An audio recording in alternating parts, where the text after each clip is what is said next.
Hello, everyone. Welcome tonight. My name is Josie. I am the events and social media coordinator for Madison Street Books. We are a new-ish indie bookstore in Chicago's West Loop, and we are so excited tonight to be hosting Alix and Peter here in celebration of Alix's new book. Alix Ohlin is the author of 6 books, including Dual Citizens, which was shortlisted for the Scotiabank Giller Prize. Her work has appeared in The New Yorker, Best American Short Stories, and many other places. She currently lives in Vancouver, where she is the director of the UBC School of Creative Writing.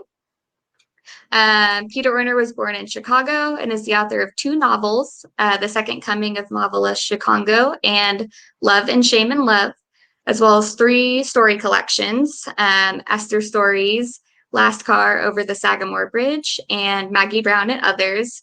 Peter's essay collection and memoir, Am I Alone Here? Notes on Reading to Live and Living to Read, was a finalist for the National Book Critics Circle Award.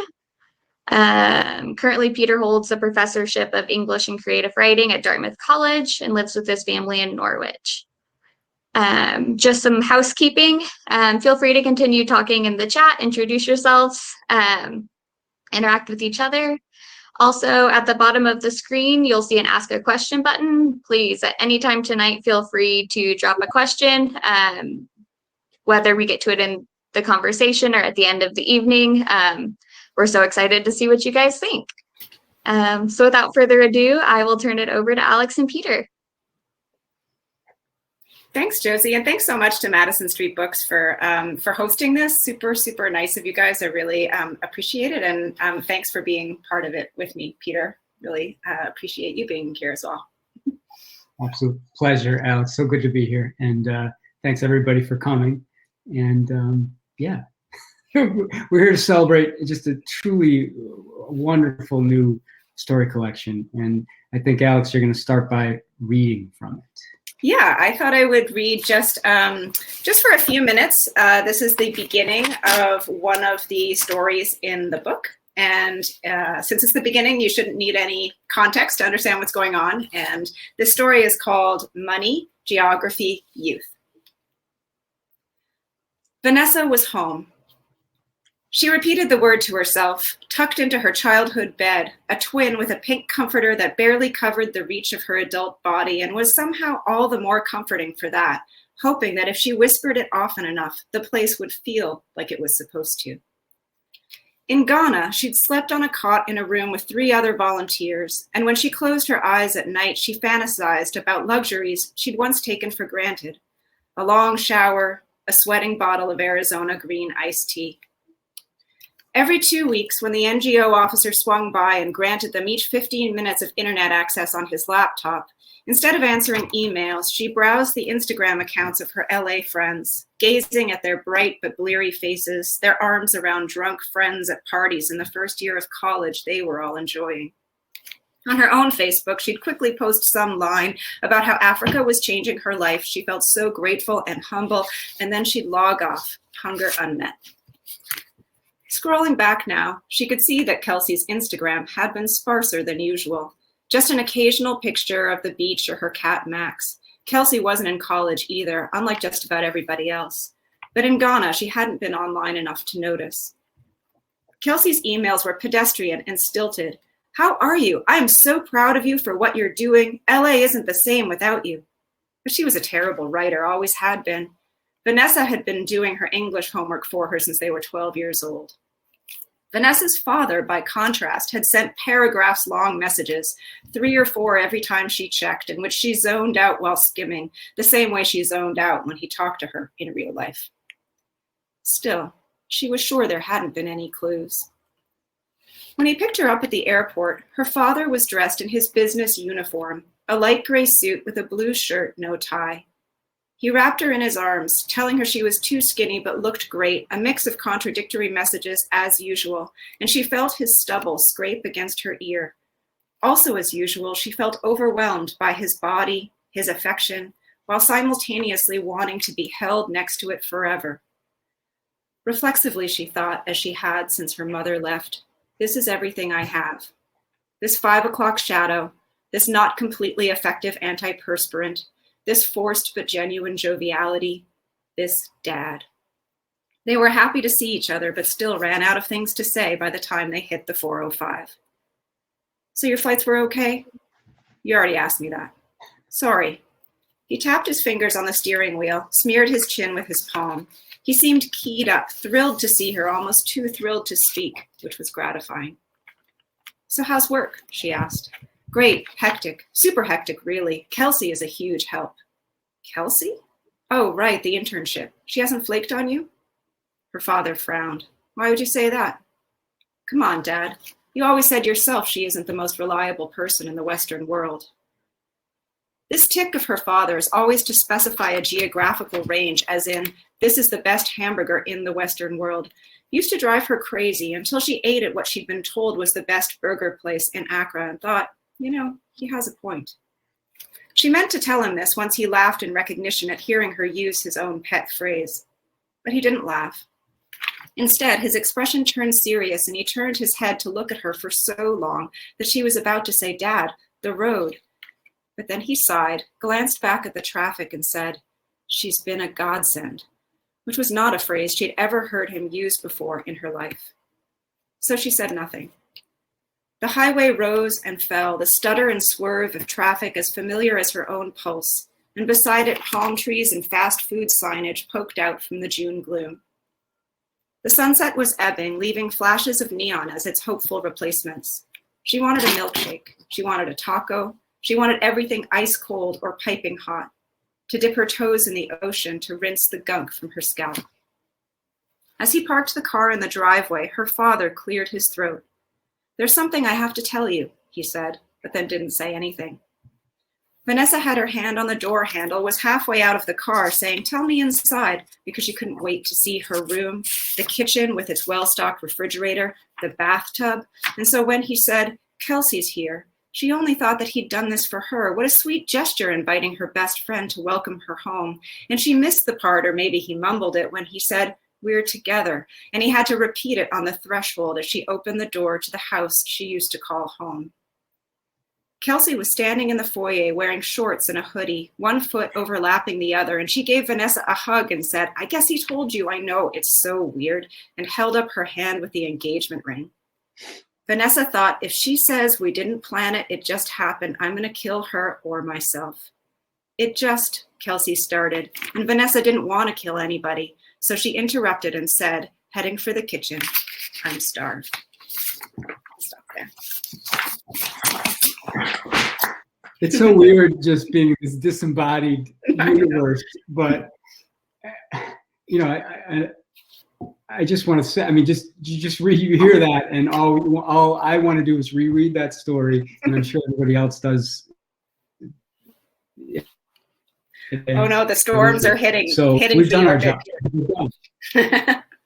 Oh, are you losing me? Shit. Yeah, sorry. you're okay. You're a little blurry. I understand it's stormy where you are, so. But yes, I it's a think little you're okay. stormy, but it was okay for. Anyway, there's lightning storms and all sorts of stuff. But if I'm still okay, I'll keep going. Yeah. It was a beautiful reading, Alix. Thank you. And we were talking a little bit earlier about how difficult it is to talk about story collections because we're dealing with so many lives and so many interconnections. And it's what I love about story collections. And this book, We Want What We Want, has the kind of movement that I'm always looking for in a story collection. And that is that when I turn the page to a new story, I have this feeling of almost complete, after maybe a paragraph or even sometimes less, of complete immersion into yet another life and lives, interconnectedness. My friend Andre Debus used to say that story collections, not novels, were more truer to life in the sense of the chaos of all the lives that you encounter. A story collection really tries to wrap its arms around that idea. And this is not a question, apparently, but I'm just wondering how you feel about putting all of these lives together in a book. We've got Vanessa. We have this incredible situation coming home from Accra, and now her best friend is is engaged to her dad. It's a mess, and that happens in story after story after story. What's it like to put that together, I guess is my question. Yeah, it's a great question. And I know that you, like me, are someone who really gravitates to the short story as a form, kind of more than the novel. And we've talked about that a little bit previously. And I don't know how you work on your books, but for me, I definitely don't sit down and think I am working on a collection of short stories. Like, I just love the short story as an individual form. And part of what I love about it is the variety and the idea that you can try something on for size, whether it's like a formal experiment or just a situation. Like, I'm not sure I would know what to do with this situation that I just set up. A woman comes home from college from this trip to find that her father is engaged to her best friend. I'm not sure I would know how to extend and play with that over the course of a whole novel, but I feel some confidence that I can play with it in like the moment of her return and make a story out of it.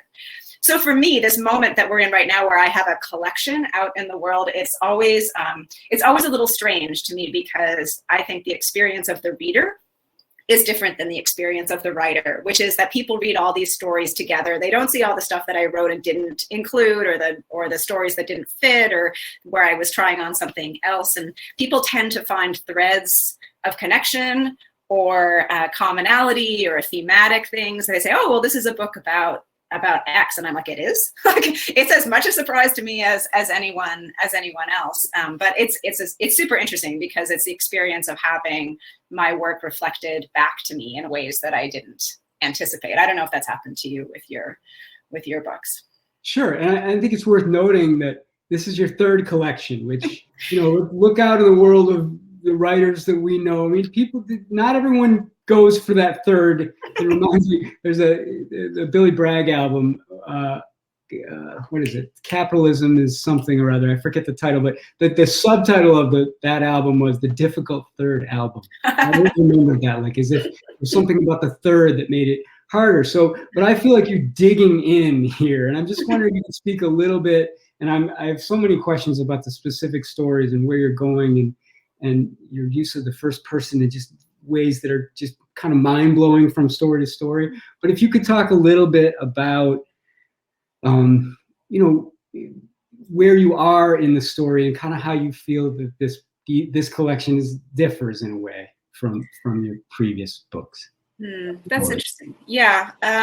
It is my third book of stories. I'm sort of amazed that I've gotten away with that, like that I've been allowed to publish 3 books of stories. I feel very lucky to even be in that position, because there is a sort of, there can be a bias against them in the marketplace, and this feeling that you're supposed to graduate and move on to the novel. But I still really love the story, and I never am tired of it, and I still find there's so much elasticity in it. Like, for me, the story is a real playground for experimentation, and I feel more and more reckless, I think, in a good way. Like, I feel more willing to try something on and to be bold in, at least, within my own aesthetic, like bold as I envision it. And I thought a lot when I was writing this book about, like, Joy Williams has this great list of like qualities of the short story. I don't know, you've probably seen it. It's on like a little typewritten sheet that people have posted the image of. But she says the novel tries to befriend you, the short story almost never.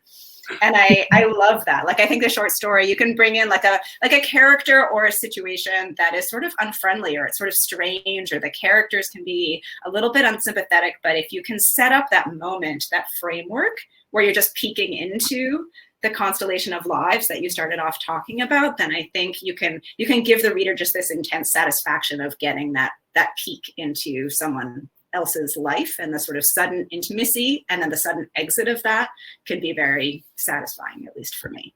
The idea of sudden intimacy really resonates, as does the constellation of lives. I'm wondering if one of the things that I noticed, what you work in this book in particular, that I think maybe a departure from like Signs and Wonders, as wonderful as that book is, I feel like you are kind of like, I don't know, like there were so many moments here where I was shocked by the turn.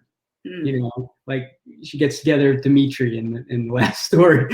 Just things like that. Just all like things that happen in life, but not always on the page. And I was so grateful that the weirdness of just the U-turns in life I think you were tracking in this book in ways. And I wondered if you could talk a little bit. I know you've written about this, about time, and not just in short stories, but I think in particular, the movement in time in this book, the way that many of the stories kind of lurch forward or are looking backward, but we're often dealing with a fairly large swath of time.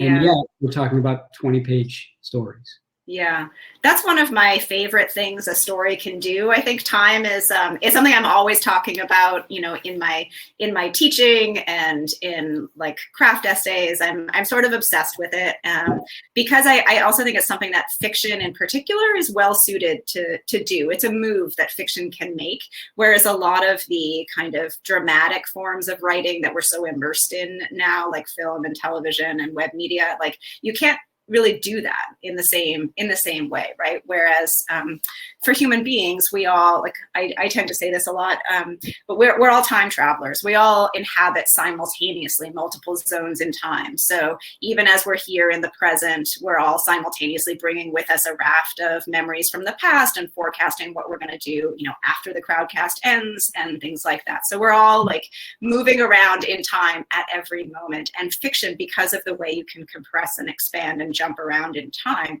is really well situated to capture that.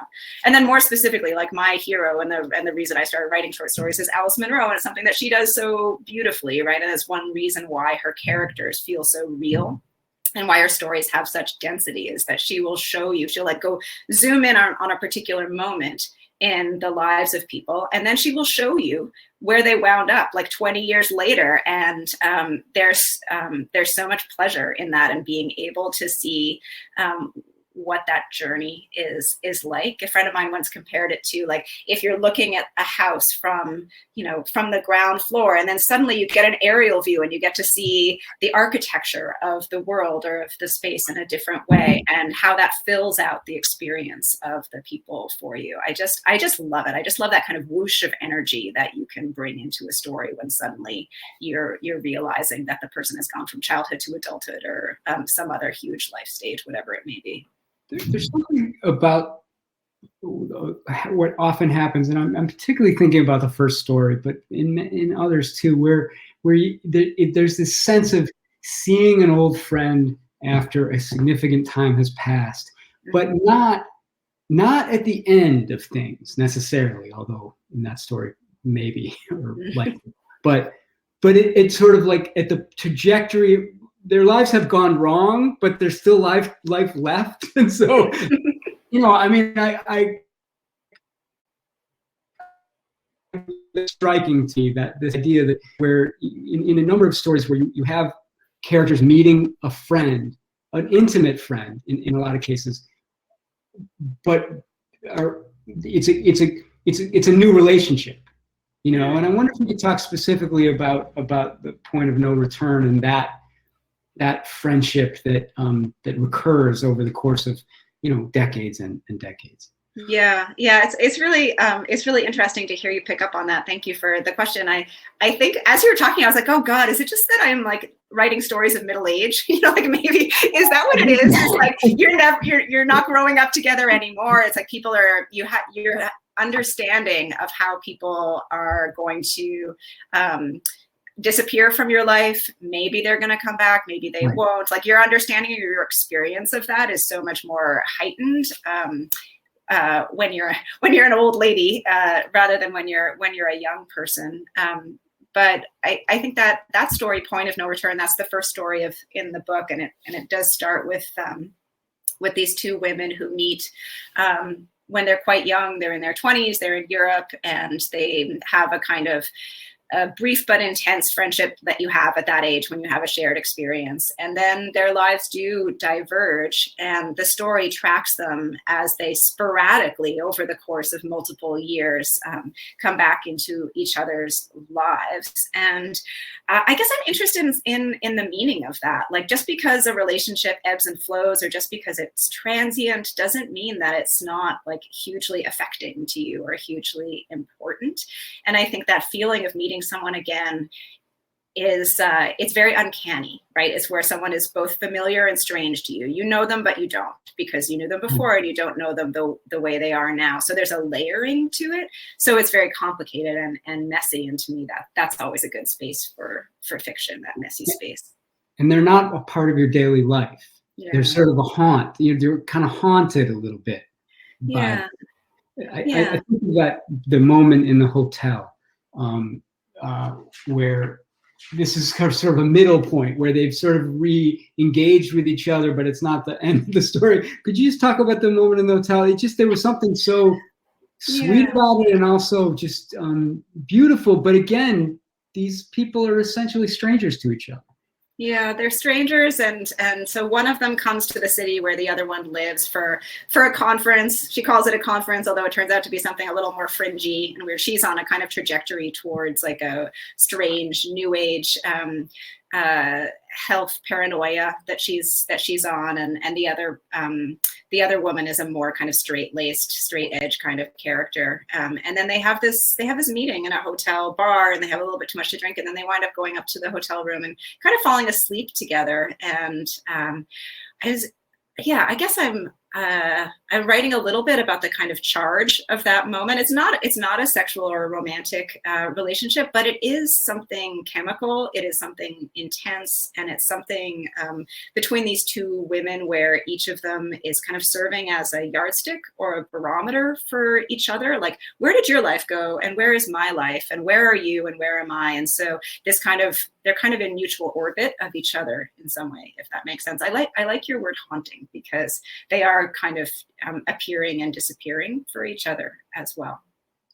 And in a way, I mean, I look at that moment and the way you describe it is a fairly good way of talking about the book as a whole, in some senses, because oftentimes there are these sort of odd connections that kind of remain intact, and yet again aren't part of the daily lives of people. Generally it's sort of these people who come in and out of your life. And so I can think of many examples, but a lot of people haven't engaged with the book yet. But I just want to put that out there, that this is about connection and misconnection.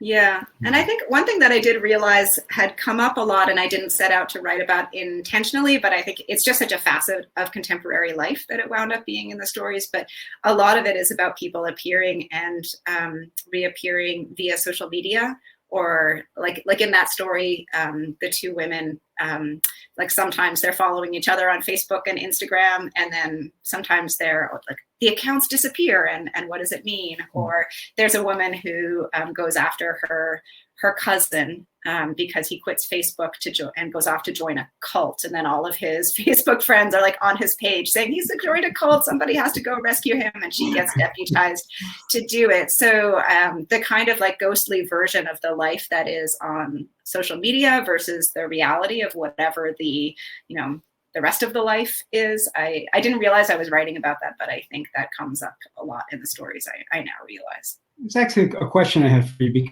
because we often, I certainly do, think of social media as the shallow Scrooge that I hate every second of, and yet I'm checking to see where Chris Fryman is, or where I'm thinking Jay Mueller, all these. For some reason, I'm throwing out high school names, but but what? There's something, and you capture this. Like, this is how you find out about how people have aged and what they.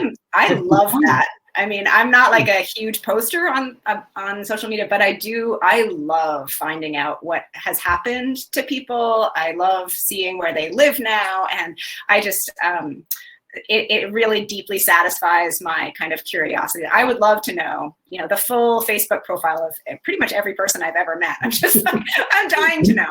I probably shouldn't broadcast that, but. But it informs the stories in deep ways, because they, the consequences of people's lives get discussed out in the open. What has happened to them, where they have gone, or how they're presenting themselves, which is often I mean, I think social media is pretty complicated, and I there's a lot to be said about the the evils of it and the political issues that are at hand. But in terms of like interrelationships, I don't think it's necessarily any better or worse than any other ways that we interact. We bring our complicated humanity to it, just as we do to any real life conversations. So I guess we're always people messing it up, wherever we are, whether it's on a computer or a phone or in a restaurant or at home.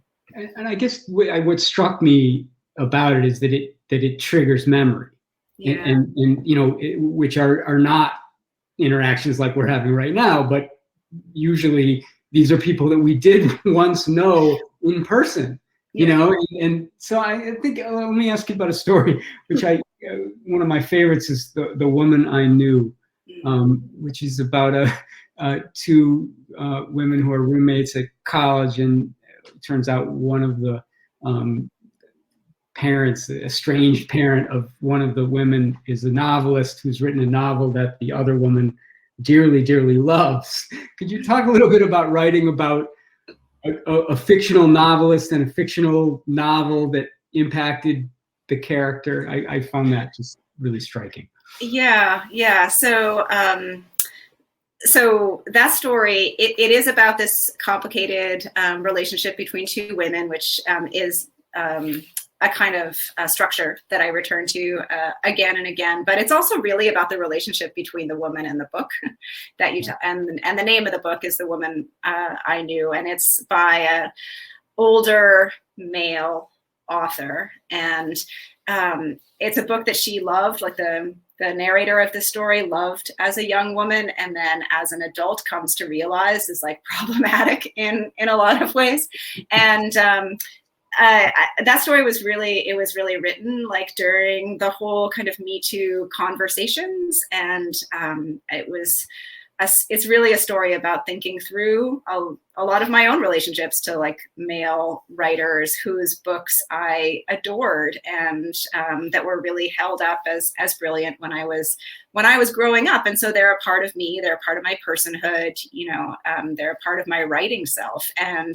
And then I look at them now and I'm like, well, and I don't just mean because of the, like, whether there's, some flaw in the personal life of the author, but like in terms of the representation of women. And then you come back to it and you're like, oof, I don't know if I should have been reading that when I was coming up, or I don't know if I can read it in the same way now. And the kind of veil drops from your eyes. You're a parent too, Peter. I've had this experience of like going back to read a book to your child that you remember loving. And then you're like, well, this is a very problematic book. So the story is a little bit of my trying to grapple with that, and with realizing that some things that you read, you will keep with you, and some things maybe will fall away, if that makes sense. I can't read Babar. Oh my God, bar is very disturbing. You look foggy to me, but I look clear to myself. Yeah, I lost a little bit. I lost a little bit. If whatever you just said, I didn't. I was talking about that it's hard to read Babar to my kid. Babar, I had such fond memories of it, and right. Yeah. And now it's like, holy shit, Babar. Oh my God. Yeah. But I thought, I just wanted to ask you. You handle that story. You handle so subtly, because it would be a pretty easy target. And Mulvaney, the novelist, when the character sees him at a reading, it's a subtle scene. It's he's not just, she doesn't just shoot him down. I thought it was really handled, and I'm just wondering if you could talk a little bit about that, about how was it tempting to just make him a complete bore And I feel like that would be such an easy target. I feel like that's such a like trope and a kind of, older male novelist who is, a blowhard or, leered at her or misbehaved in some way. That would be sort of the first thing that you would reach for. And it's also, to me, like not really the point of the story. The story is not about indicting this older generation of male novelists. It's about the woman who read the book and then her like interrogating her position, right? So it's kind of more complicated and interesting and messy if he's charming, he's smart, he's self-aware, he's like in the reading that he gives, he's sort of like able to manipulate the audience to his side because he understands that times have changed. He's much more slippery, right? And so she's left with this feeling of like, okay, it's not about accusing him. It's about like, who am I in relationship to this book? Who am I as a reader? And that's really the point that I wanted to end on, more than any kind of easy indictment of the male character. And it does what these stories often do in different ways, but you leave a reader just with this sort of like bereft feeling of the people are just kind of out of my grasp, because the story really is about the friendship, aside from the book, as you say, but about a friendship that has fallen away. Yeah. And the novelist actually tells the young woman information about her friend that she hadn't known. Yeah.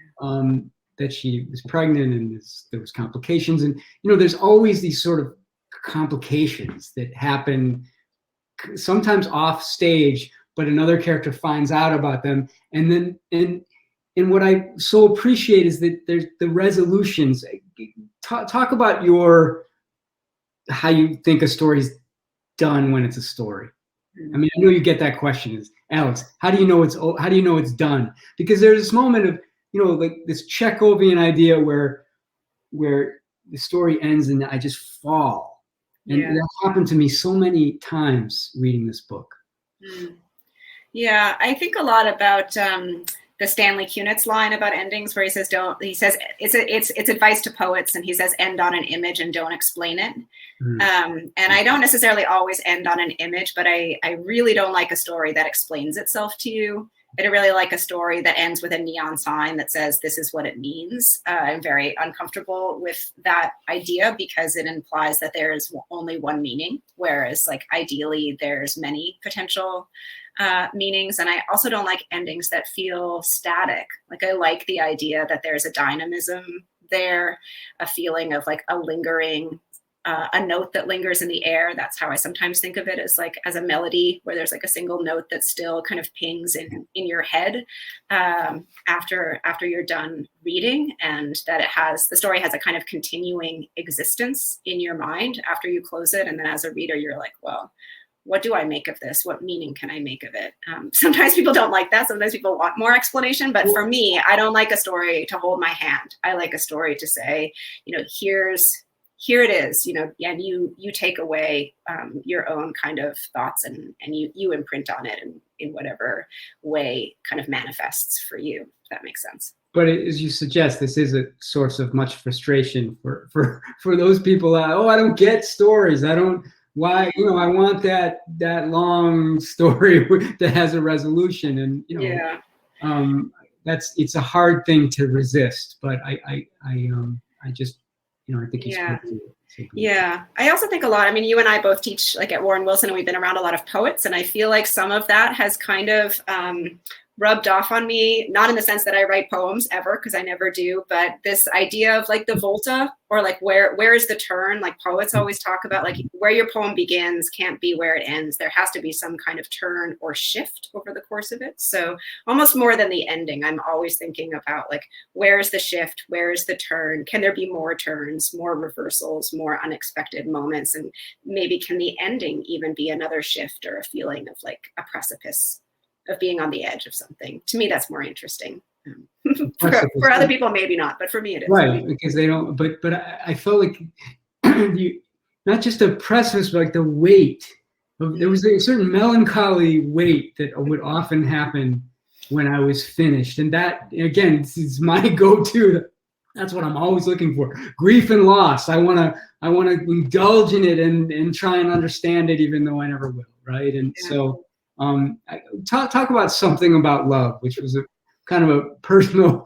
I mean, I had so many favorites, but I think Chris Castellani said every time he read another story from this book, he'd have a new favorite. But so that's my latest favorite. Although Nights Back Then is extraordinary, and I do want to end our conversation on that because it's so great. But could you talk about Something About Love? Yeah. So Something About Love is a story that I don't know how you start. I often start a story with absolutely no idea where it's going to go. And for that story, the first line it just appeared in my head, and I wrote the whole story off of that first sentence. Could you read it? Could you read the first line, Alex? Yeah, the first line is Lewis Dark lost his wife in a fire. And I loved the name Lewis Dark.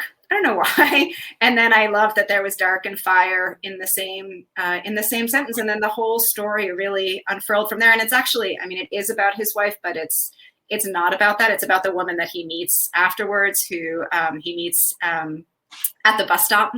And she moves into his house with her children and sets up her podcasting studio in the backyard. She's a sort of hurricane character, like what Charles Baxter calls a Captain Happen. Like she's just in there and she's like, you have to, eat bee pollen, and I'm going to be the Beyonce of podcasting. And she's kind of just full of activity. And his friends feel like, well, that's really, too much, but it's exactly what he wants. Like he wants to be drowned in her activity. And then he develops this strange friendship with her ex-husband, who is a Polish poet. And a plumber, or an ex-plumber. Stan and Vicky. Yeah. I mean, these people are one thing that I had a note in the margin of, like, just the way that you insinuate your characters.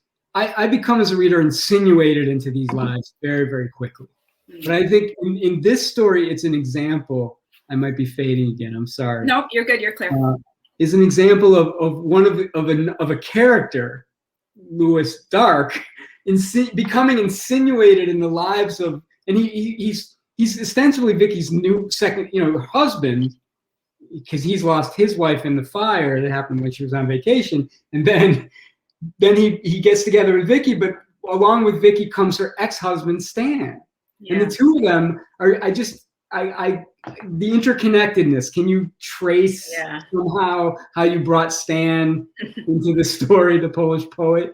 Because Vicky was enough. She's so great. But then all of a sudden, Stan almost kind of steals the show. Yeah, I love Stan. I'm very fond of him and his poorly translated poetry, which was amusing for me to write. But I think the word that I use in my own head when I'm writing a story like that is that I'm trying to aim for something sinuous or serpentine, like something that kind of moves or slithers in an unexpected direction. And there's a Canadian writer named Lisa Moore, who I think is really good at this in her short stories, which is that she'll start and she'll set up a situation and you think this is going to be the situation. It's a story about, in my case, a guy who is widowed.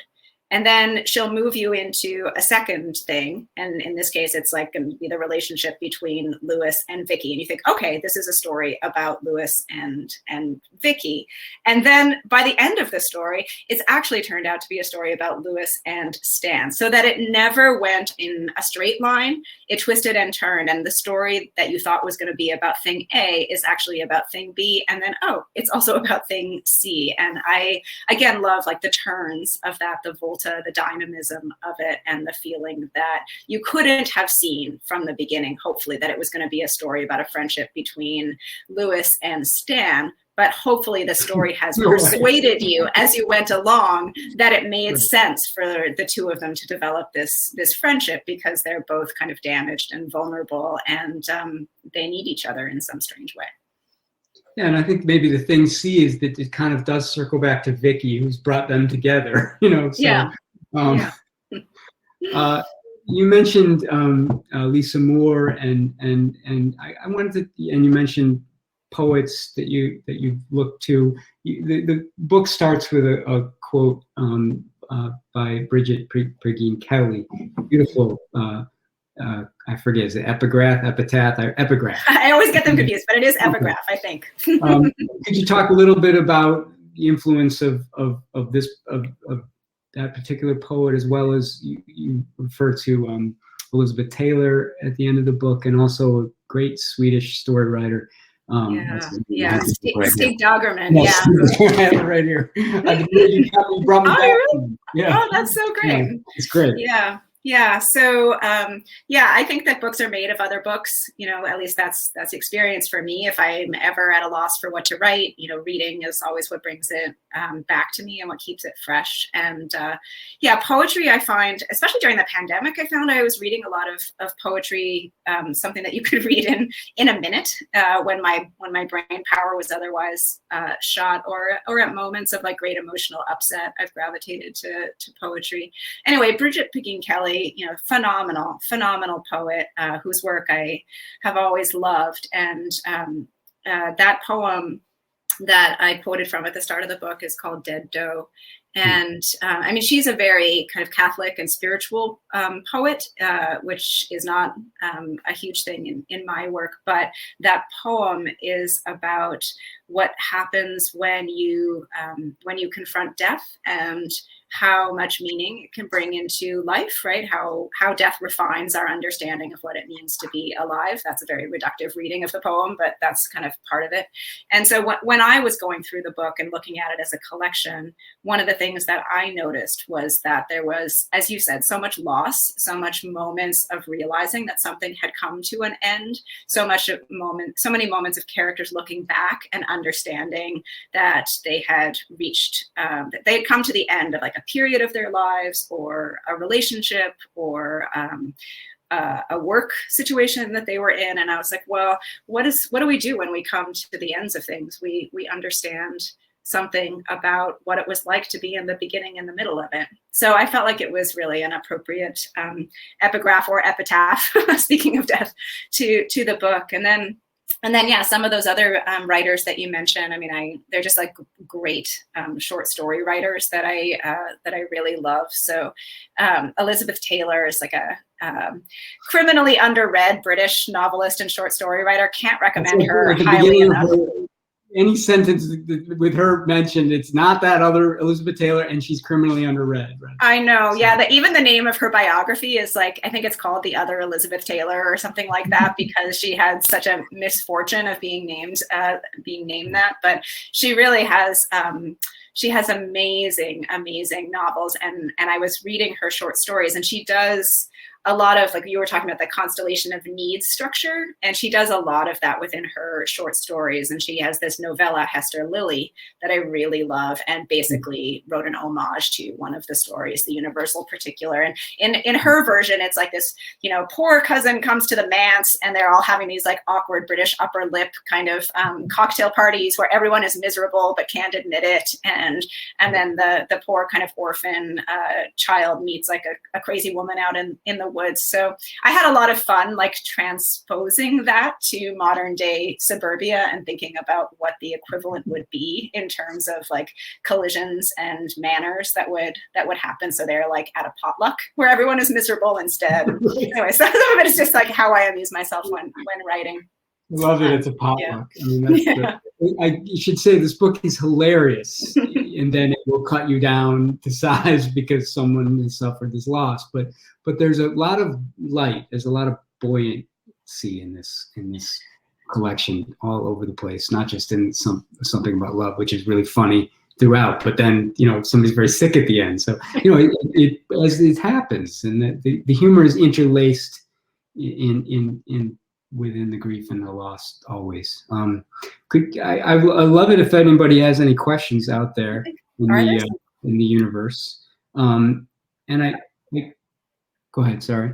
No, I think there are some questions. Oh, I see. I see 2 questions. Yeah. Do you want to move into those, Peter? Sure. And I'm going to double back because I have a couple more, but I will. Let's intersperse them. How about that? Okay. With the story. We don't know what's going to happen now.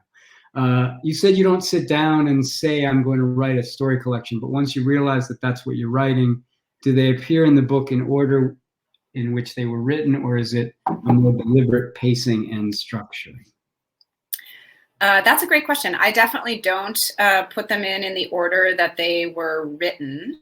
I have a weird and superstitious and not at all like scientific idea about ordering. And I like to put something at the front that I think is a very strong story, A, and B, somehow announces the themes of the collection. And so that's what I go for. And then I look at things like first lines and whether it's in the first person or the third person, and wanting to make sure that when you start a story, you don't feel like you're reading the same rhythm over and over again. So I think about trying to kind of separate out stories that might seem too similar and trying to, kind of like an album, maybe. I don't know, people don't really listen to albums anymore, so I'm just dating myself, but trying to track the reader's experience with a kind of modulation over the course of the book. And then the last story is really always very important to me. Like I always think the last sentence of a short story is very important because it carries so much weight. Again, it's going to linger in the mind of the reader. And so the last sentence of a collection carries even more weight. So I think a lot about, well, whatever is the last story, it has to kind of not encapsulate the whole thing, but kind of end it on the right note that that is appropriate to what the overall experience of the book is supposed to be. So that's really, I especially think about those two cornerstones, like the beginning and the ending story. And for those, again, if you haven't gotten the book yet, you need to get it right away. But the first and last stories really do what Alix is saying in a way that really do sort of like speak to the other stories in the book, but in ways that, especially in the last story, which is hard to talk about because it just kind of tracks someone's ordinary loss, basically an old boyfriend who was an artist back in New York, etc. But can I double back? I have a theory. A theory. And this is my theory, and this is completely ridiculous, but that the second story, and you may have heard this because I always mention this, but and people look at me like I'm nuts every time, but the second story is like an orphan story. It's like you can kind of sneak it in after the very strong. So the casino story is so great, but it feels a little bit like kind of like not an outlier because it very much has a place in the book, but it's a good example of what I think you do so well in this book is you inhabit so many different kinds of lives. And that, Eudora Welty said the hardest thing is to walk in someone else's shoes. Every time you turn the page to a new story in this, we are in someone else's shoe. The voice may be slightly familiar at the onset, perhaps, but then immediately I'm completely like inundated in this life. Can you talk a little bit about Casino, which is about a mother who is her daughter runs away because she's an addict, and she encounters at a casino the boyfriend. Just a little bit on the boyfriend part. That's all. You really just want to hear me talk about the boyfriend? Yeah. So that scene where these two ladies who are dressed up to go out at night, the big night in the town, they're two sisters, and they want to kick the shit out of the ex-boyfriend.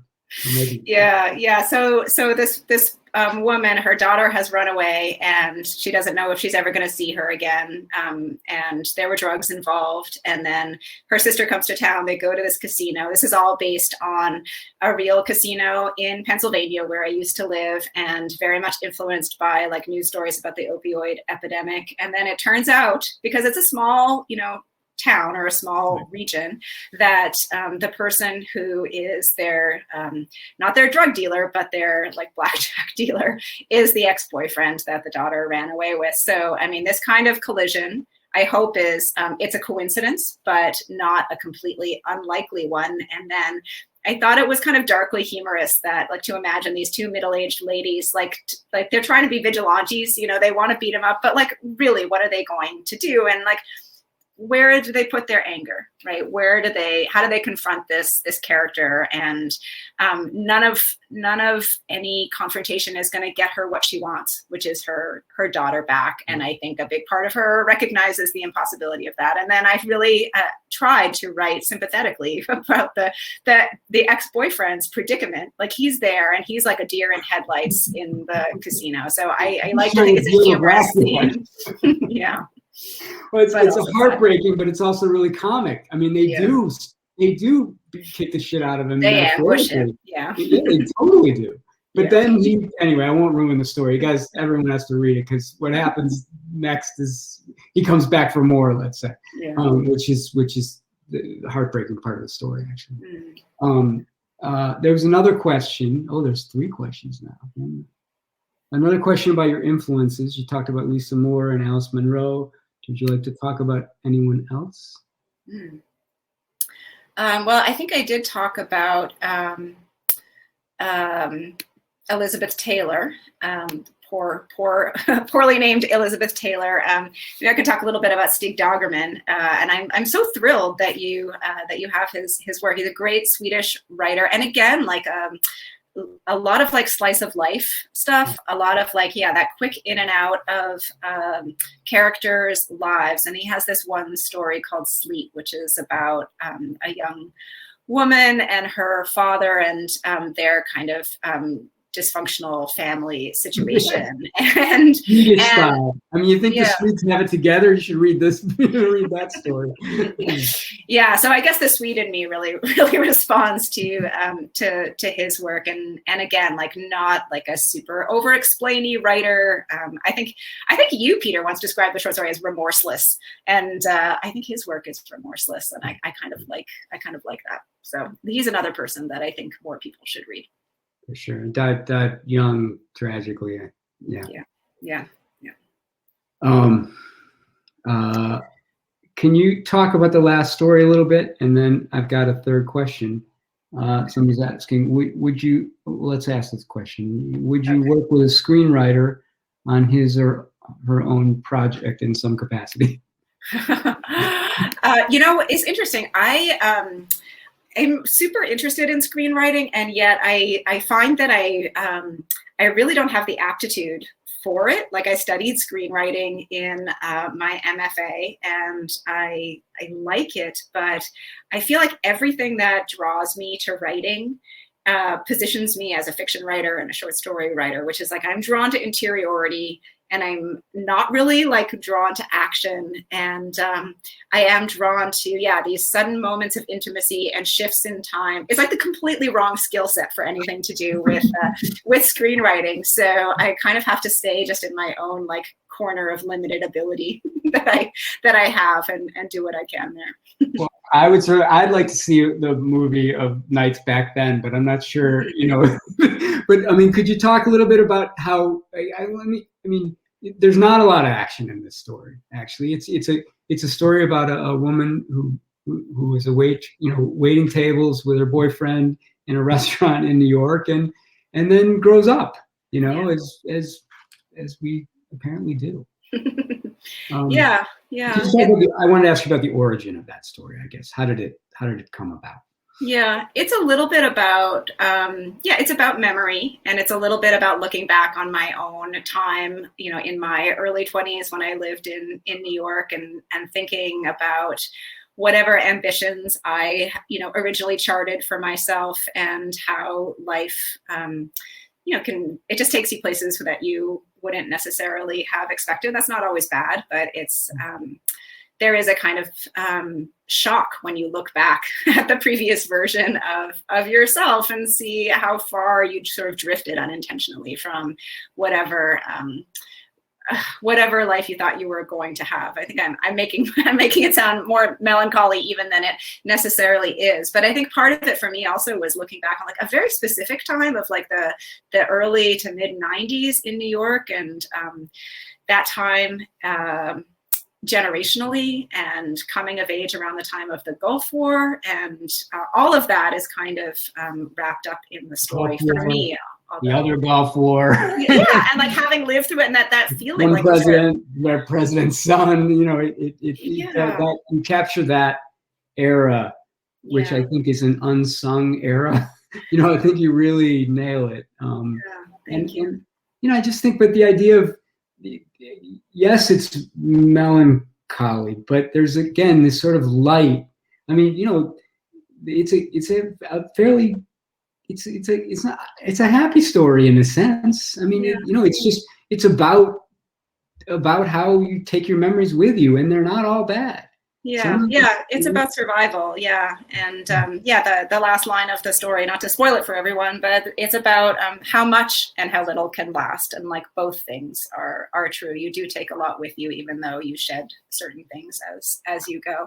And that was the last line, as I was saying earlier, that kind of felt right to me when I thought about the order for the book. I was like, yeah, all of these stories are kind of about that. Like, not everything lasts, but some things do, even if it's just in the memory that you hold of them.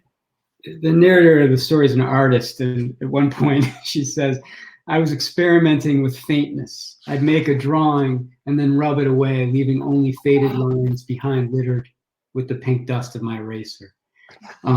There's so much in the sentences, in the lines, that I haven't been able to, you know, it's hard to talk about, but I hope people recognize that within each of these stories, that the architecture of even the individual lines is, you know, is just something we should all think a lot more about. And I think you captured that character right there. I was experimenting with faintness.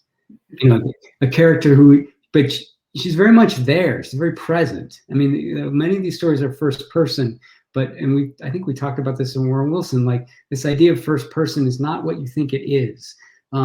Sometimes I would go back actually and realize, oh, the first story is in third person, but it feels like first person. The last story feels like third person to me.